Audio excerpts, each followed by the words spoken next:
Hey yo, what's up guys? Daming isda dito.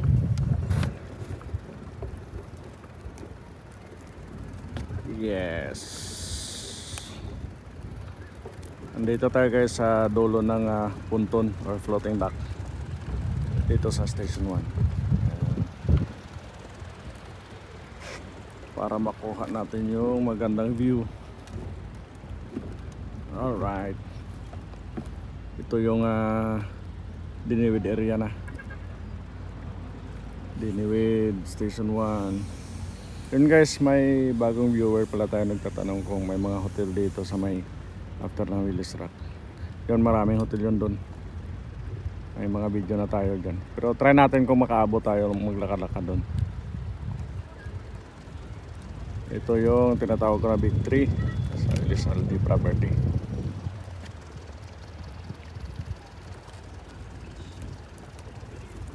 Yan, station 2 na yan. Station 3 doon. Yan ang mainland Malay. Dito yung Buruanga. Antique na yun doon. Guys, maglakad-lakad tayo dito sa may Station 1 area.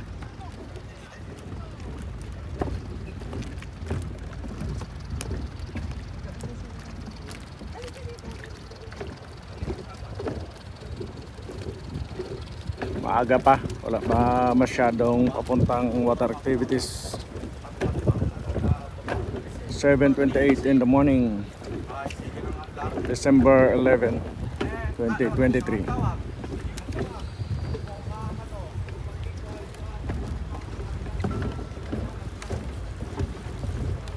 Sunny day pero medyo cloudy. Sa 27 degrees Celsius.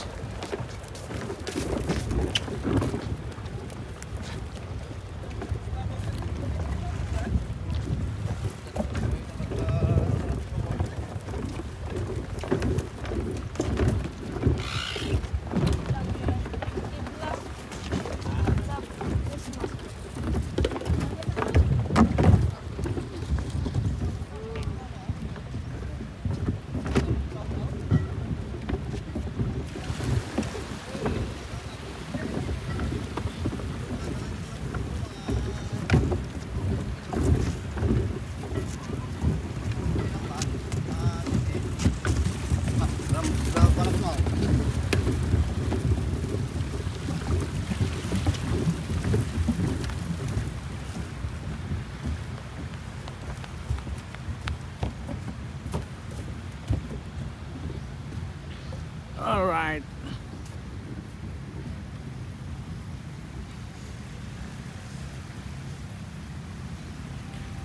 Low tide.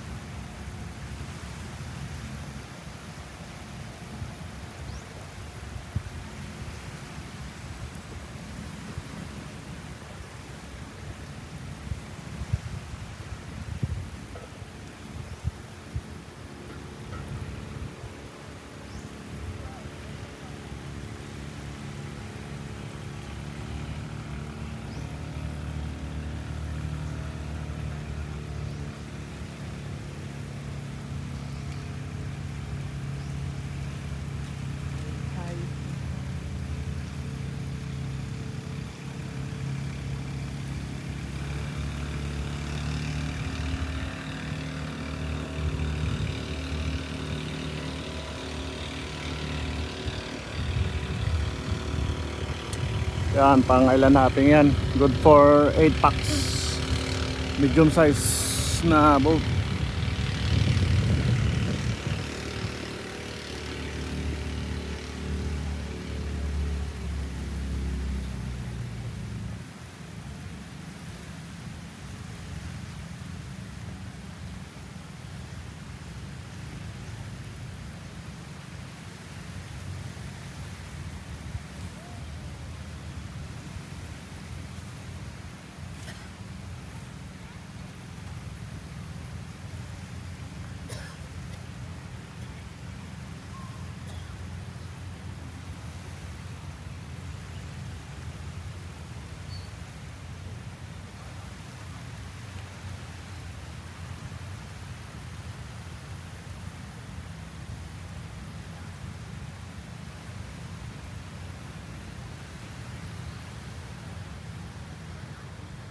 Yan ang Elizalde property.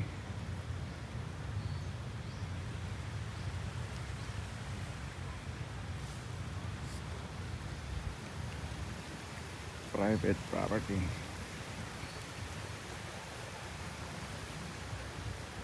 Yan naman ang Jones Resort.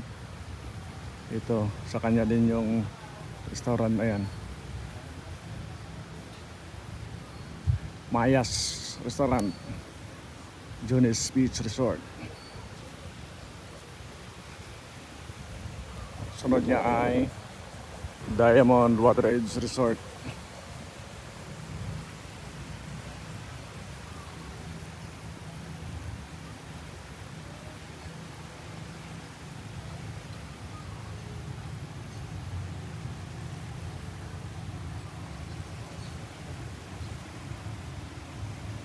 Yan guys, ang building na yan nasa 4 to 5 meters na lang siya.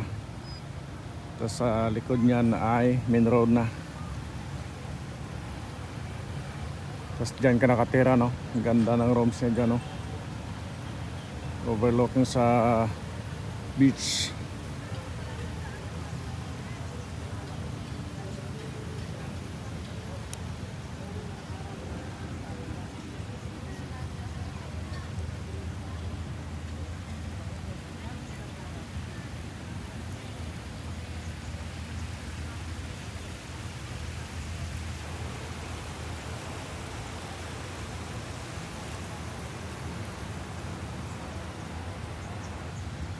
Next ng Diamond ay Bama Grill. Dating pangalan niya ay Obama. Kita nyo yung parang O. Yan ay logo lang siya. Then before pala niyan ay Showtime Hotel. Ano lang, parang reception lang siya. Kasi itong Bama parang Showtime din yata. Mag-isa lang yata yung may-ari. Tapos dati kung familiar kayo sa Ariel's House, ito na siya ngayon, Smooth Cafe at Ariel's House. Ito yung merong siyang dive cliff doon sa Buruanga, yung Ariel's Point dati, pero parang hindi na siya operation ngayon. Next niya ay yung Parao Beach Club, yung sa kabila dati, kung naalala nyo yung Kukumangas doon sa kabilang kalsada. Wala na siya ngayon. Next ay Sunnyside. Yan, ang ganda rin ng view dyan, lalo na pag sunset. Yan, ang building na yan ay abandoned. Hindi na siya operational. Dito sila malapit sa Willis Rock.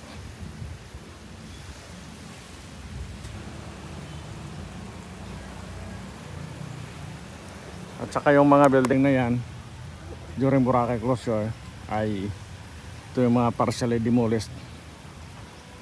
Yan yung True Home, Watercolors,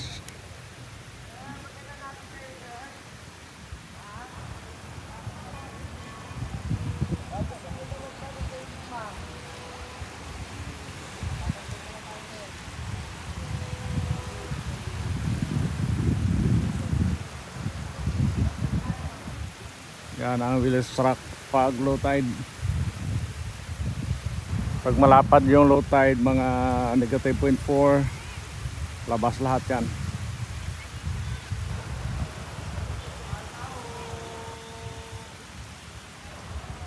Taho. Ito naman yung Boracay Plaza Hotel. Sa tapat mismo siya ng Balabag Plaza. Hindi na siya operational since Boracay closure 2018. Dati kasi guys, yung mga resorts dito, hanggang dito yung kanilang mga property. Parang ginawa nila parang garden yung front area nila. Tinanggal ng Boracay closure. Dahil yon sa 25 plus 5 easement. Ibig sabihin doon 25 meters mula dito hanggang doon wala dapat structures. And then meron pang +5 na pathway doon sa taas.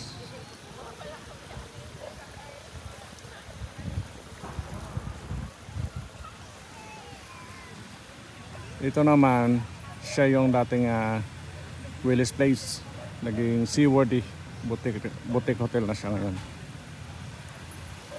Willis Place sa harap ng Willis Rock.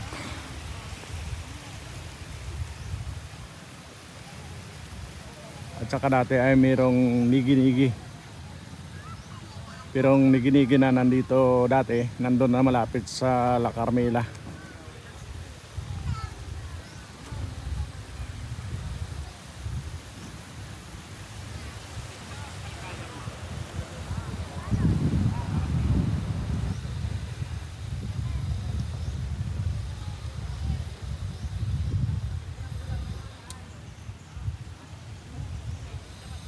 Nung Boracay closure pala guys, nag-sponsor si Globe para sa mga guardhouse dito. Pero hindi natuloy yun, para hindi yata pumasa sa standard yung structure, kaya dinimulis. Pero ngayon ito makikita ninyo ng mga guardhouses na yan, sponsor ng Smart.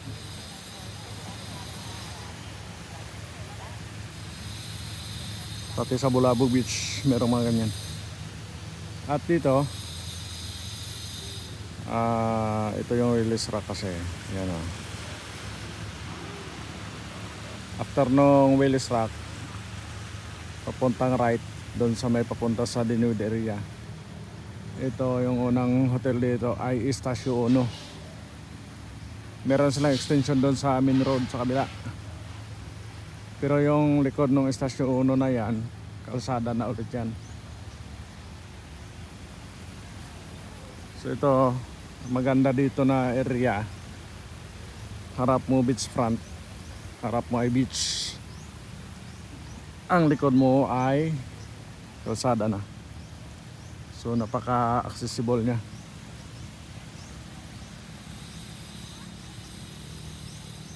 After ng Estacio 1 ay itong dating Pacific.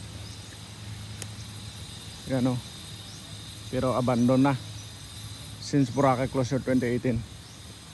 Hindi na sila nag-operate. Saka lumang-luma na rin kasi yung property na yan. Pearl of the Pacific.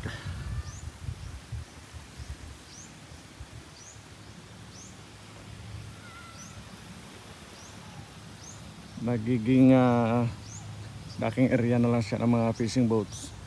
Pero kahit dati pa, dito na rin nagdadak yung fishing boats na yan. At dito ako nakabili ng maliit na bangka.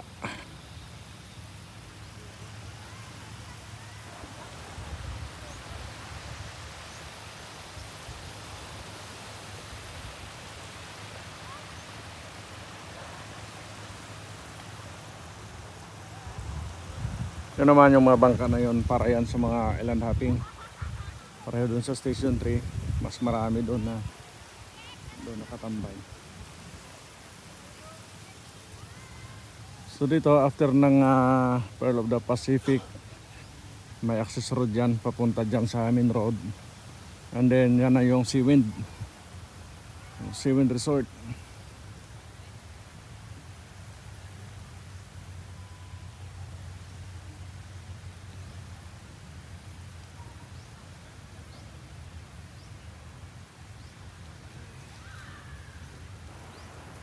Napakalapad ng beach area dito. Hindi tulad ng Station 3 at saka Station 2. Medyo maliit lang yung beach area. Dito malapad.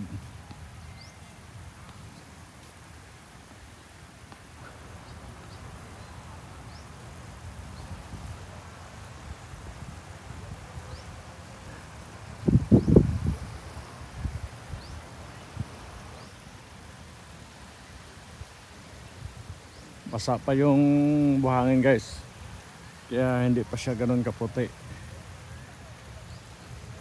Pag nag dry siya, yun makikita mo talaga gano'n siya kaputi. So kahit pa paano maputi na rin. Yan, Seawind. Magandang area siya para sa mga wedding, beach wedding. Yan, kahit basa, maputi pa rin. Lalong maputi siya pag tuyo.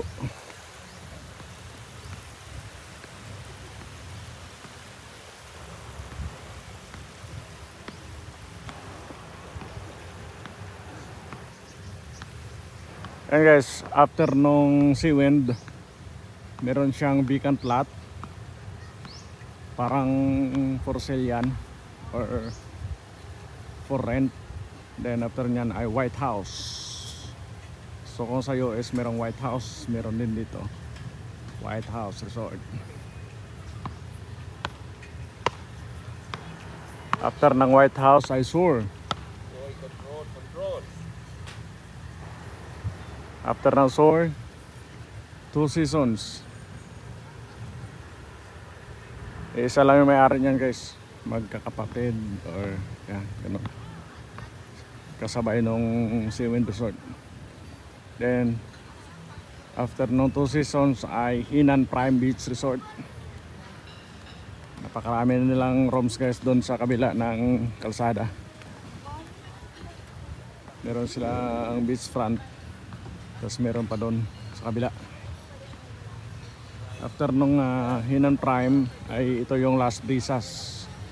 Pero yung Las Brisas dapat mag-operate na siya noong 2018. Pero hindi natuloy. Na-close agad siya dahil sa violation. After niyan ay merong residensya di Boracay.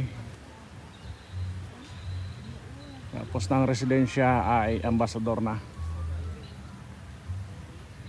By the way guys, itong mga hotel from Seawind papunta doon sa may punta natin doon mamaya sa Dalind. Mga prime hotels yan. Medyo mamahalin. Lalo na tong Ambassador.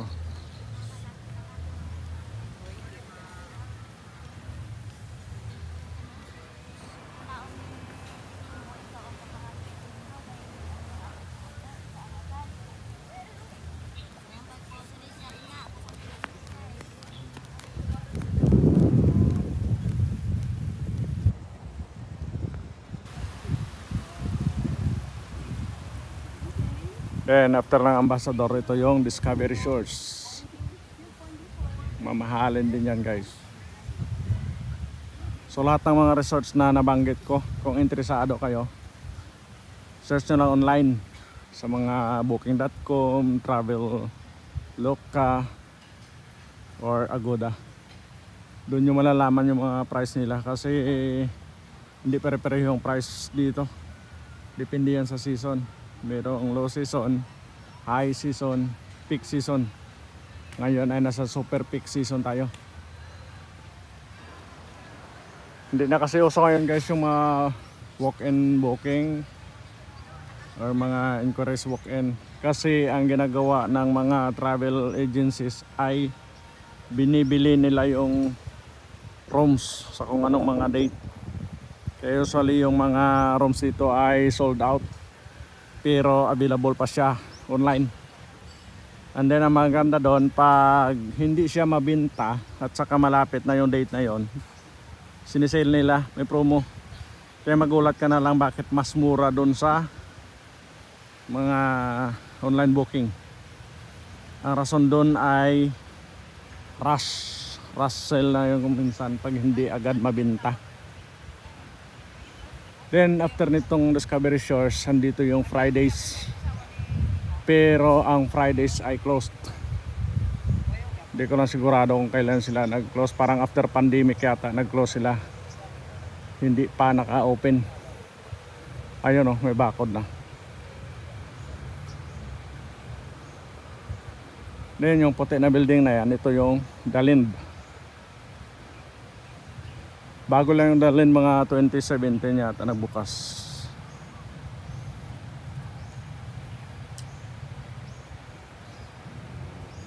Hindi ko lang sigurado kung 5 star yung Dalind o 4 star. check na lang online.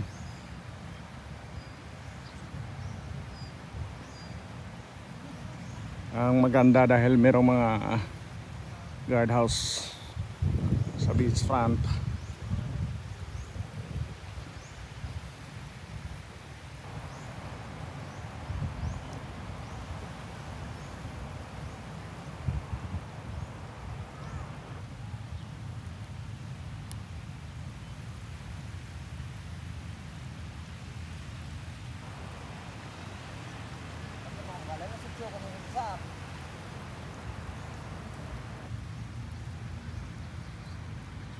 Yan ang the land.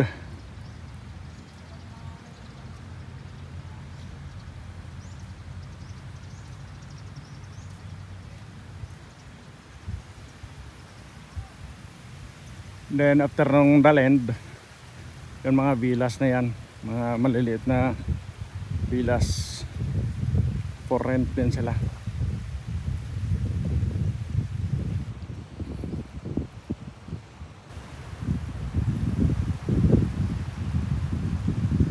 Katabi ng the land, ito yung Mayumi Villa, Mayumi Beach Hotel o Beach House.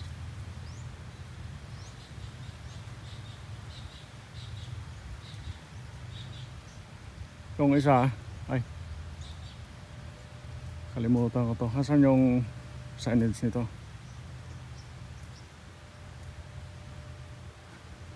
Then ito yung Harlan Beach Villa. Ang Harlan ay pagmamay-ari ni Hart Evangelista. So pwede nyo siyang i-rent buo. Lahat ng villas pwede nyo siyang i-occupy. Dinig natin na sa 100,000. Pero marami ng villas yan. 100,000 per day. And then dito wala na, abandon na. Dati may mga villas pa yan dyan. Tapos yung sa dulo na yon, na-close na rin siya nung Boracay closure 2018. Yan yung Steve's Cliff. Sakop yan ng BBC, Boracay Beach Club dati. Pero abandon na rin yung Boracay Beach Club, and then sold na siya, may bagong may-ari na. Parang hindi ko sigurado kung under construction na ngayon yung bago. Then mayroong daanan yun dyan palabas doon sa Station B, Canyon Hotel and Resort, sa Robinson's Department Store. At yan, may pathway papunta doon sa dulo.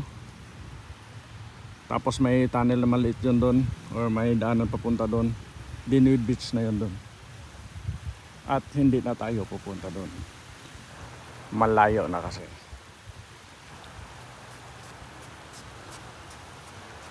Yan guys, ito yung mga hotels dito. Right side ng Willis Rock papuntang Dinuid. Request granted doon sa bagong viewer natin na nagtatanong. Kaya gumawa ulit tayo ng bagong video. So yan guys, may perimeter fence na hanggang doon sa likod. Gagawin na yata itong dating Boracay Beach Club, BBC. Sorry. Ba't ganun? Bakit Boracay Beach Club ang sabi ko? Boracay Terraces Resort, BTR. Palpak na naman. Bakit BBC yung nasa isip ko? Yung BBC kasi na yon, ano yon, sakop ng Ariel's house na hindi na rin nag-operate since Boracay close yun. Boracay Beach Club, Boracay Terraces Resort, BTR. Steve's Cliff.